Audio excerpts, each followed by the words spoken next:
बिस्मिल्लाहिर्रहमानिर्रहीम। अस्सलाम वालेकुम। वेलकम टू माय चैनल नेकी का रास्ता। उम्मीद है आप सब खैरियत से होंगे। अल्लाह पाक से दुआ है वो आप सबकी दीन और दुनिया की परेशानियां दूर करे। आज मैं आपको एक सैयद घराने का वाकया सुनाती हूँ जो भूख की वजह से मुर्दा जानवर खाने पर मजबूर हो गए। रबी बिन सलमान रहमतुल्लाह अलैह कहते हैं, मैं हज के लिए जा रहा था।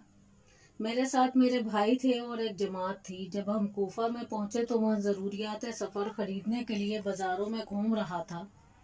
एक वीरान सी जगह पर एक खच्चर मरा हुआ था। एक औरत जिसके कपड़े पुराने और बोसीदा थे, चाकू लिए एक थैले में गोश्त के टुकड़े काट काट कर रख रही थी। मुझे ख्याल हुआ ये मुर्दार गोश्त ले जा रही है, कहीं ये लोगों को पका कर ना खिलाती हो। मैं चुपके से उसके पीछे गया, इस तरह के वो मुझे ना देखे। वो औरत एक मकान में पहुंची जिसका दरवाज़ा ऊंचा था। उसने जाकर दरवाज़ा खटखटाया। अंदर से आवाज़ आई, कौन? उसने कहा, खोलो, मैं ही बदहाल हूँ।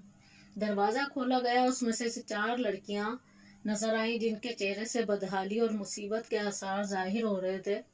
वो औरत अंदर गई और थैला लड़कियों के सामने रखकर कहा कि इसको पका लो। मैं दरवाजे की दराजों से झांक रहा था। मैंने देखा अंदर से घर खाली और बर्बाद था।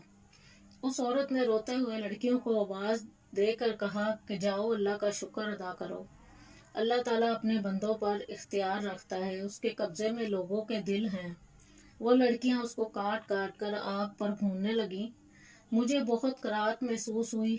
मैंने बाहर से आवाज दी, ए अल्लाह की बंदी, अल्लाह के वास्ते इसको ना खा। वो कहने लगी, तू कौन है? मैंने कहा, मैं एक परदेसी हूँ।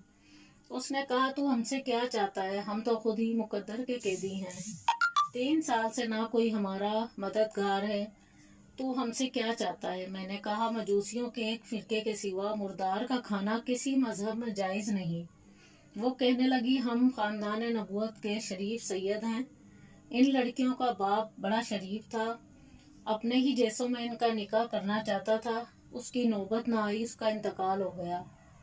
जो तरका उसने छोड़ा था वो ख़त्म हो गया। हमें मालूम है कि मुर्दार खाना जायज़ नहीं, लेकिन ऐसी कैफियत में जायज़ है जब हमारा 4 दिन का फाका है।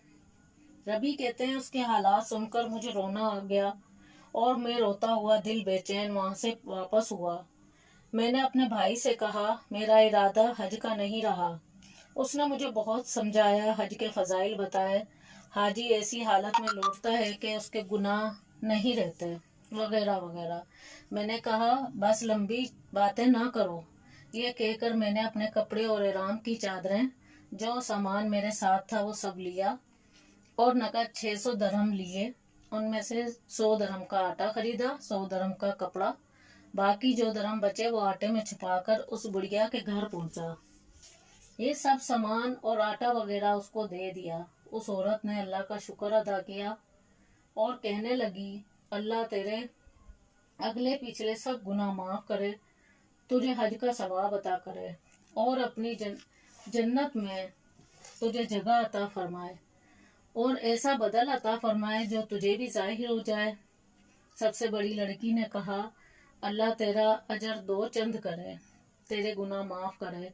दूसरी ने कहा, अल्लाह ताला तुझे इससे ज़्यादा अता फरमाए जितना तूने हमें दिया। तीसरी ने कहा, अल्लाह ताला दादा के साथ तेरा हशर करे। चौथी, जो सबसे छोटी थी, उसने कहा, जिसने हम पर एहसान किया है, अल्लाह उसका नेमुल बतल जल्दी अता कर और इसके अगले पिछले गुनाह माफ फरमा। रबी कहते हैं, हज का काफिला रवाना हो गया। मैं कूफा ही में मजबूरन पड़ा रहा। वो सब हज से फारिग होकर लौट भी आए। मुझे ख्याल हुआ हज्जाज का इस्तकबाल करूं और इनसे अपने लिए दुआ कराऊं। मैंने जब देखा उन लोगों को, उनको मुबारकबाद दी। मुझे बहुत अफसोस हुआ और दुख की वजह से मेरे आंसू निकल आए। उनमें से एक ने कहा, ये कैसी दुआ है? तुम तो हमारे साथ रमी जमरात पर थे, तुमने तवाफ भी किया था और ये अल्लाह ताला का करम है। इतने में खुद मेरे शहर के हाजियों का काफिला आ गया। मैंने कहा, अल्लाह ताला तुम्हारा हज कबूल फरमाए। वो भी यही कहने लगे, तू हमारे साथ अरफात में था, अब इनकार करता है। ان میں سے ایک آگے بڑھا اور کہنے لگا، بھائی اب انکار کیوں کرتے ہو؟ کیا بات ہے؟ آخر تم ہمارے ساتھ مکہ میں نہیں تھے یا مدینہ میں نہیں تھے؟ جب ہم قبر اطہر کی زیارت کے لیے باب جبرائیل کو باہر آ رہے تھے، اس وقت ازدحام کی کثرت سے تم نے یہ تھیلی میرے پاس امانت رکھوائی تھی، جس کی مہر پر لکھا ہوا تھا، جو ہم سے معاملہ کرتا ہے نفع کماتا ہے۔ یہ تمہاری تھیلی واپس کرتا ہوں۔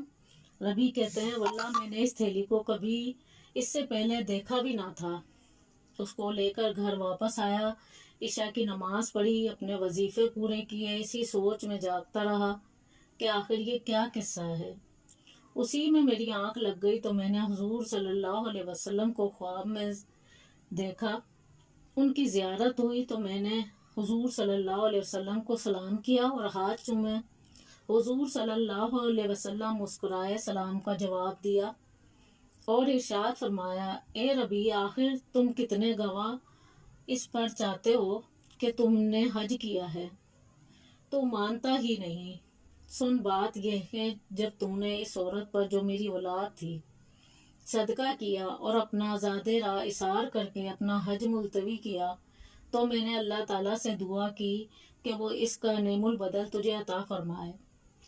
تو اللہ تعالیٰ نے ایک فرشتہ تیری صورت بنا کر اس کو حکم فرما دیا، وہ قیامت تک ہر سال تیری طرف سے حج کرے گا، اور دنیا میں تجھے یہ 600 درم کے بدلے 600 دینار عطا کیے۔ تو اپنی آنکھوں کو ٹھنڈی رکھ۔ پھر حضور صلی اللہ علیہ وسلم نے بھی یہی الفاظ دہرائے۔ سب کا معاملہ اللہ تعالیٰ کے ساتھ ہے۔ جب میں سو کر اٹھا تو اس تھیلی کو کھولا، اس میں 600 اشرفیاں تھیں۔ سبحان اللہ! اللہ پاک ہمیں بھی ایسی نیکیاں کرنے کی توفیق عطا فرمائے اور ہمیں گناہوں سے محفوظ رکھے، آمین۔ ویڈیو اچھی لگی ہو تو لائک اور سبسکرائب کریں۔ شکریہ، اللہ حافظ۔